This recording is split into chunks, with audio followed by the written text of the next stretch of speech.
آج میں آپ کے ساتھ صرف ایک مزیدار اسپینش آملیٹ کی ریسپی نہیں بلکہ ایک ایسی کہانی بھی شیئر کرنے جا رہی ہوں جو شاید آپ کے دل کو چھو جائے۔ ایک استانی کہتی ہے، میں کلاس میں داخل ہوئی اور اندر سے دروازہ بند کر لیا۔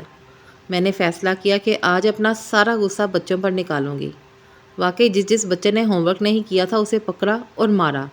ایک بچے کو میز پر سوئے ہوئے پایا، اس کا بازو پکڑا اور جھنجھوڑ کر کہا، تمہارا ہوم ورک کہاں ہے؟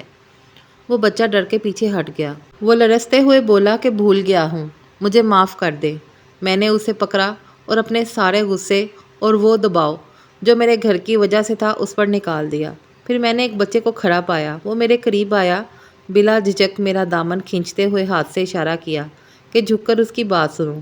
میں غصے سے مڑی، جھکی اور کہا، ہاں بولو کیا ہے؟ وہ مسکرا کر بڑی معصومیت سے کہا، کیا ہم کلاس سے باہر جا کر بات کر سکتے ہیں ٹیچر؟ یہ بہت ضروری ہے۔ میں نے اسے بے صبری سے دیکھا اور سوچا کہ ضرور کوئی معمولی بات ہوگی، مثلاً یہ کہ کسی ساتھی نے اس کا پین نہ چوری کر لیا ہو یا کچھ ایسی بات۔ لیکن جب میں نے اس کی بات سنی تو میں اس کی ذہانت سے حیرت زدہ رہ گئی۔ اس کے پاس بے شمار تربیتی معلومات تھیں۔ وہ ہلکی مسکراہٹ کے ساتھ کسی منجھے ہوئے استاد کی طرح بولا، دیکھیں ٹیچر، آپ بہت اچھی ہیں اور ہم سب آپ سے محبت کرتے ہیں، لیکن میرا وہ ساتھی جسے آپ نے آخر میں مارا وہ یتیم ہے اور اس کی ماں اسے ہمیشہ مارتی ہے۔ جب وہ کوئی غلطی کرتا ہے وہ اسے غلط طریقے سے تربیت دیتی ہے، اسی لیے وہ اکثر چیزیں بھول جاتا ہے اور ہر چیز سے ڈرتا ہے، یہاں تک کہ وہ ہمارے ساتھ کھیلنے سے بھی ڈرتا ہے کیونکہ اسے ڈر ہوتا ہے کہ ہم اسے ماریں گے۔ میں اس کا دوست ہوں اور ہمیشہ اس کے ساتھ رہتا ہوں۔ اس نے مجھے بتایا کہ اسے مار کھانا بالکل پسند نہیں۔ اگر آپ اس کا جسم دیکھیں تو آپ کو اس پر مار کے نشانات ملیں گے جو اس کی ماں نے دیے ہیں۔ پھر بچے نے کہا کہ آپ ہماری ماں اور محسن بن سکتی ہیں، اور براہ کرم جب آپ کلاس میں آئیں تو اپنا غصہ اور پریشانی باہر چھوڑ کر آئیں، کیونکہ ہم آپ سے محبت کرتے ہیں اور آپ سے بہت کچھ سیکھتے ہیں۔ میں حیرانی سے اسے دیکھتی ہوں اور کہتی ہوں، تم ایسے بڑے لوگوں جیسے بات کیسے کر لیتے ہو؟ تو وہ جواب دیتا ہے، میری ماں نے ہمیشہ مجھے اچھا گمان کرنا سکھایا ہے اور یہ بھی کہا ہے، تمہیں نہیں معلوم کہ سامنے والے کس حالات میں ہیں اور کس حالت میں، کہ اپنا غصہ اور پریشانی ایک طرف رکھو اور ان کے ساتھ نرمی سے پیش آؤ۔ دنیا میں بہت سی تکلیف دہ چیزیں ہیں۔ انہوں نے یہ بھی کہا کہ اگر تم کسی کو پریشان دیکھو تو اس سے معافی مانگو، ہوا تم اس کی تکلیف کے ذمہ دار نہ ہو تو اس کی تکلیف بھلے ہی ختم نہ ہو، ہلکی ضرور ہو جائے گی۔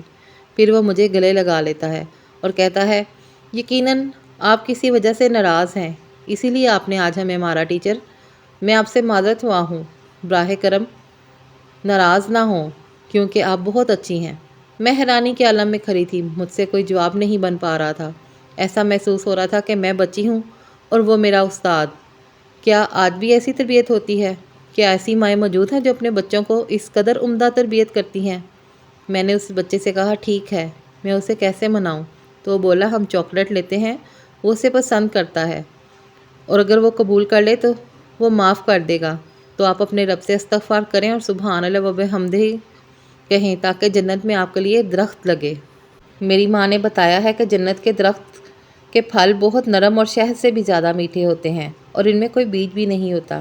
میں نے پوچھا، انس، کیا تمہاری ماں کو کوئی تحفہ دے سکتی ہوں؟ وہ بولا، ہاں، مگر وہ ہمیشہ کہتی ہیں کہ انس میرا تحفہ ہے۔ میں نے کہا، واقعی تم ایک بہت بڑا تحفہ ہو اور بہت پیارے بچے ہو۔ نیک بیوی معاشرے کو جنت بنانے کے لیے ایک مضبوط بنیاد ہے، اور گھریلو اولاد کے کردار کو معمولی نہ سمجھیں کیونکہ وہ ایک پوری نسل کی تربیت کرنے والی ہوتی ہے۔ اگر آپ نے پوری کہانی سن لی ہے اور ریسیپی دیکھ لی ہے تو سن کر اپنی پسند کا اظہار ضرور کریں، اور ہاں، اسپینش آملیٹ ضرور ٹرائی کریں، محبت سے بنائیں اور اپنے بچوں کو صرف نوالا ہی نہیں، اچھی سوچ بھی دیں۔